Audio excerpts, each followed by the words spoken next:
Many may think that we, in our everyday lives, understand things in the world by observation of their material properties. For example, we may think we generally understand a pencil as a slim, long, pointed object, which weighs only a few grams.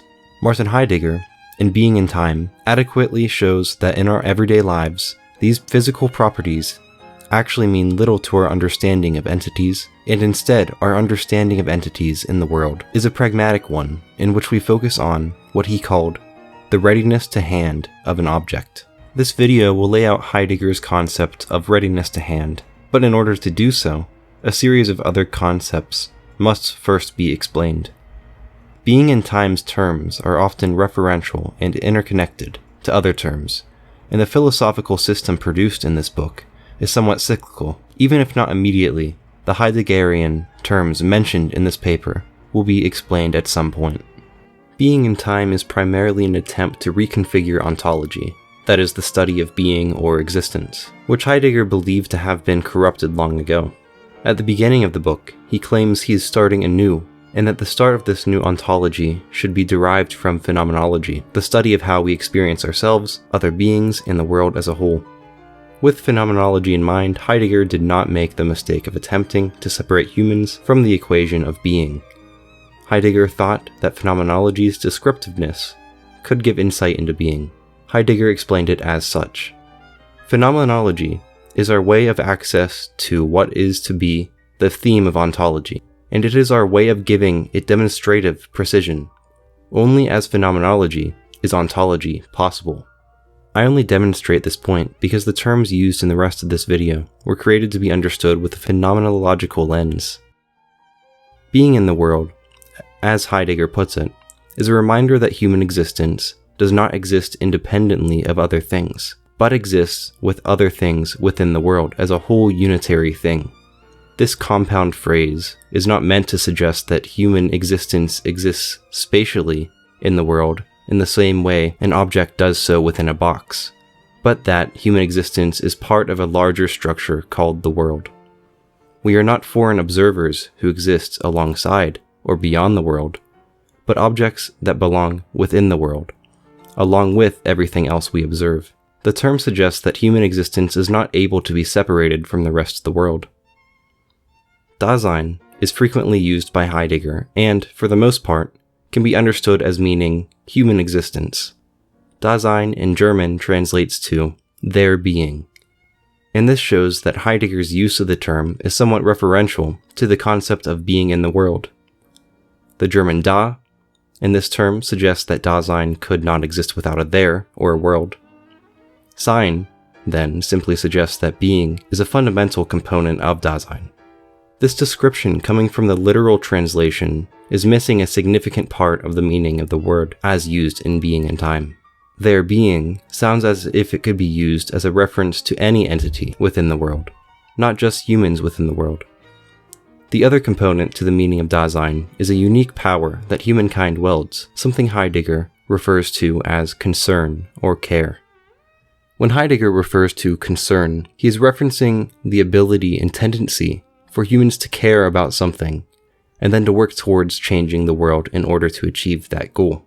This care is present in every single human's everyday life in various forms. Dasein, out of all entities within the world, has the unique tendency to concern themselves with continuing the status of their own being. Concern is a kind of unacknowledged motivation to continue living. As Heidegger put it, Dasein is an entity which, in its very being, comports itself understandably towards that being. For Dasein, being in the world is reliant on concern. This relationship between Dasein and the world, and the potentiality for different things to happen because of Dasein's concern, is what Heidegger refers to as worldhood. All of our dealings in the world derive from concern. Our dealings are every single action we choose, but it is difficult to understand our existence as well as our dealings without considering how we interact with other entities within the world. Heidegger points out that the entities within our world that we interact with can be viewed as equipment. Equipment is every single entity that we confront because of our concern. Equipment is not just, for example, a pencil, a computer, or a hammer, but everything these objects rely upon as well. In this way, a totality of equipment exists, so that no one entity is isolated from this network of physical reliance. A pencil works alongside a paper, a desk, a chair, the floor, and so on. If this network continued to be described indefinitely, a list of every entity within the world would be present. Therefore, one piece of equipment is a referential totality to all equipment. The essence of equipment lays in its usefulness to us. Heidegger called this fundamental concept of equipment readiness-to-hand. Equipment is ready to hand because of our recognition of its manipulability and usefulness. One knows that a pencil, a computer, or a hammer is an object, which has the potential to be manipulated into helping us accomplish a goal. We use and view objects as ready to hand to complete a goal because of Dasein's future-oriented concern. Heidegger does not deny that there are other ways of looking at entities in the world. He used an example of a piece of equipment breaking. How could a broken tool, which can no longer serve its purpose, be understood as ready to hand? Heidegger believes it cannot be. He describes the phenomenology of looking at a newly broken tool by reminding us of the conspicuousness of a newly broken object. As Heidegger put it, this conspicuousness presents the ready-to-hand equipment as in a certain unreadiness to hand. This kind of observation of something unready to hand is not how we typically interact with things in the world. It is a halt to our normal perception of entities in the world. The broken object is not ready to hand, but present at hand, according to Heidegger. This view of something as present at hand is very much similar to the way many may assume we regularly interact with things in the world. Seeing something as present at hand is seeing the object only as it physically is, perhaps in a similar manner as scientists attempting to be objective observe the world.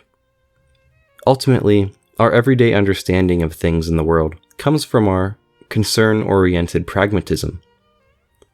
We mostly understand entities as ready to hand, but when we do not, when we look at entities at only present at hand, an interruption in our experience of things occurs. Heidegger created an all-encompassing system. Even non-useful entities, for example, a broken tool, dust, and even disease, are still ready to hand if we are not actively observing their physical properties. Because if they are in our presence, we would like to manipulate them in some form, even if we would wish to manipulate them to disappear or move away. Heidegger did a wonderful job at bringing to light phenomenological processes and bringing them into foresight by description alone. Our primary interaction with things is not one of cognition or of judgment, based upon the observed physical properties of the subject, but of unconscious automotive manipulation of things. Readiness to hand is the way Dasein views things in their environment within the world, because of Dasein's endless concern. We may know that we are creatures with a mighty power of control and manipulation, but what we often do not realize is that we control, or wish to control, every entity within our scope of existence. Heidegger overthrew our assumption of thinking of things as the material qualities they have, and showed that our interactions with entities is far more practical and precognitive.